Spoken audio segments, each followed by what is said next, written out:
નમસ્કાર મિત્રો, આજે 2 જુલાઈ 2026 દિવસ ચૈતરભાઈ વસાવાના કેસમાં એક બહુ મોટી બાબત સામે આવી છે. જ્યારે ચૈતરભાઈને જેલમાં પૂર્યા ત્યારના એ દિવસે જે દિવસે ચુકાદો આવ્યો એ દિવસનું જો મારું મીડિયાનું નિવેદન સાંભળ્યું હોય તો એમાં હું બોલ્યો છું કે સરકારી પોલીસ, સરકારી ફરિયાદી, સરકારી સાક્ષી, સરકારી વકીલ બધાએ ભેગા મળી અને ભાજપના ઈશારે નિર્દોષ લોકોને જેલમાં પુરાવાનું ષડયંત્ર કર્યું છે. આ નિવેદન મારું તે દિવસથી લઈ આજ દિવસ સુધીનું છે. હવે આ વિડીયો સાંભળો, બહુ એક રસપ્રદ બાબત સામે આવી છે. આ સાંભળો.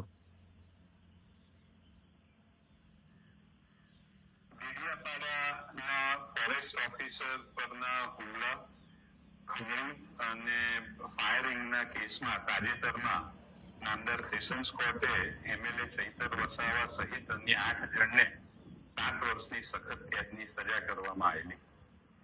એ કિસ્સામાં કાયદાનું કામ કર્યું છે, પણ એ કેસમાં જે સંવેદનશીલ બાબત એવી હતી, એક મહિલા કન્વિક્ટને 18 દિવસનું નવજાત બાળક હતું. એટલે એ જે બાબત છે જ્યારે સરકારના ધ્યાન પર આવી ત્યારે ગુજરાત સરકારના માનનીય મુખ્યમંત્રી શ્રી ભૂપેન્દ્ર પટેલ સાહેબ તથા માનનીય નાયબ મુખ્યમંત્રી શ્રી હર્ષભાઈ સંઘવી સાહેબે સંયુક્ત નિર્ણય એવો લીધો કે માનનીય ભૂપેન્દ્રભાઈ પટેલ અને હર્ષ સંઘવીએ એવો નિર્ણય લીધો કે આ જે બેન છે એને જામીન અપાવી દેવા, છોડી મૂકવા.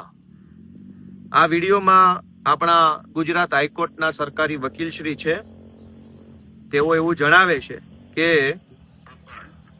જામીન અરજી કરે ત્યારે સરકાર તરફે એટલે ગુજરાતની હાઈકોર્ટના માનનીય સરકારી વકીલ શ્રી એવું જણાવે છે કે ભૂપેન્દ્રભાઈ અને હર્ષ સંઘવીએ સીધી સૂચના હાઈકોર્ટના સરકારી વકીલ સાહેબ શ્રીને આપી અને વકીલ સાહેબ શ્રીએ હર્ષ સંઘવી અને મુખ્યમંત્રીની સૂચના પ્રમાણે કોર્ટમાં કામ કર્યું, જેના કારણે શકુંતલાબેનને જામીન મળી ગયા.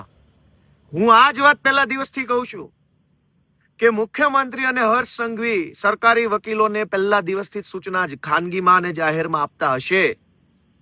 એટલે જ ડેડિયાપાડાની કોર્ટમાં નિર્દોષ માણસોને 7 વર્ષની સજા થઈ.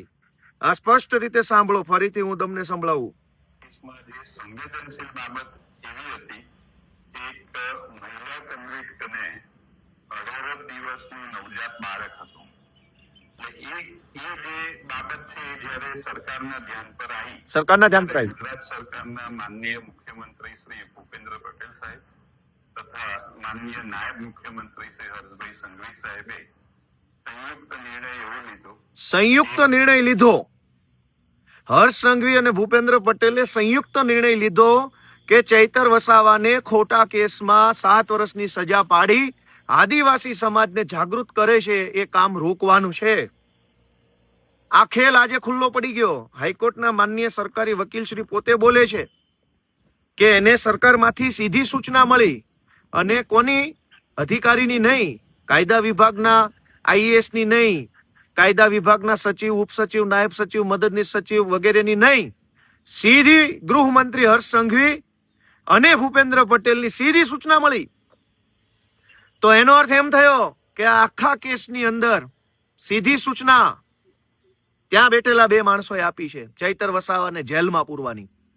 અને હવે એવું કહેવામાં આવે છે કે માનવતાનો સંવેદનશીલ અભિગમ રાખ્યો. ભાઈ, ડેડિયાપાડાના કેસમાં રાજપીપળાની સેશન્સ કોર્ટમાં પણ સરકારી વકીલ હતા જ.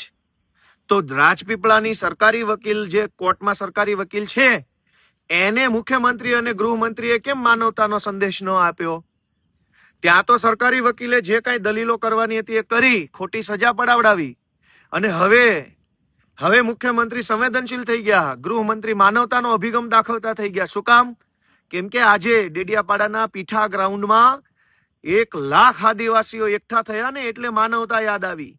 પહેલા તો તમે અમાનવીય કૃત્ય કર્યું, 18 દિવસનો એક દીકરો હોય એવી માને જેલમાં મોકલી. અને હવે આદિવાસી સમાજ આક્રોશમાં આવ્યો, જાગૃત થયો, બોલતા થયા કે કેમ અમારા નેતાને જેલમાં પૂર્યા છે. તો માનવતા યાદ આવી ગઈ હર્ષ સંઘવીને. અને માનવતા યાદ આવી જ છે તો માત્ર એક બેન પૂરતી કેમ, એ બધાય નિર્દોષ જ છે.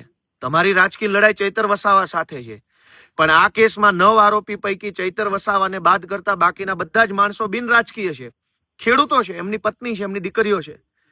તમને માનવતા જ યાદ આવી તો બાકીના બધા લોકોને કેમ જેલમાં પૂરી રાખ્યા છે? હર્ષ સંઘવી અને ભૂપેન્દ્રભાઈ પટેલને એટલી જ વિનંતી, અને ગુજરાતભરના આદિવાસી સમાજને મારી તો એટલી વિનંતી છે કે આ આખો રાજકીય કેસ છે, આખો રાજકીય સ્ટન્ટ ઉભો કરવામાં આવ્યો છે. આજે હાઈકોર્ટના સરકારી વકીલ શ્રી જે બોલ્યા છે એનાથી સાબિત થઈ ગયું કે આખા કેસની અંદર મુખ્યમંત્રી અને ગૃહમંત્રીને શરૂઆતથી લઈ અંત સુધી બધી માહિતી છે. છેલ્લી વાર આ વિડીયો સાંભળી લો શું બોલે છે, મહિલા આરોપી જ્યારે પણ સાંભળો. એ કિસ્સામાં કાયદાનું કામ કર્યું છે, પણ એ કેસમાં જે સંવેદનશીલ બાબત એવી હતી, એક મહિલા કન્વિક્ટને 18 દિવસનું નવજાત બાળક હતું. એટલે એ જે બાબત છે એ જ્યારે સરકારના ધ્યાન પર આવી ત્યારે ગુજરાત સરકારના માનનીય મુખ્યમંત્રી શ્રી ભૂપેન્દ્ર પટેલ સાહેબ તથા માનનીય નાયબ મુખ્યમંત્રી શ્રી હર્ષભાઈ સંઘવી સાહેબે સંયુક્ત નિર્ણય એવો લીધો કે મહિલા આરોપી જ્યારે પણ જામીન અરજી કરે ત્યારે સરકાર તરફે એનો કોઈ પણ જાતનો વિરોધ કરવાનો નથી.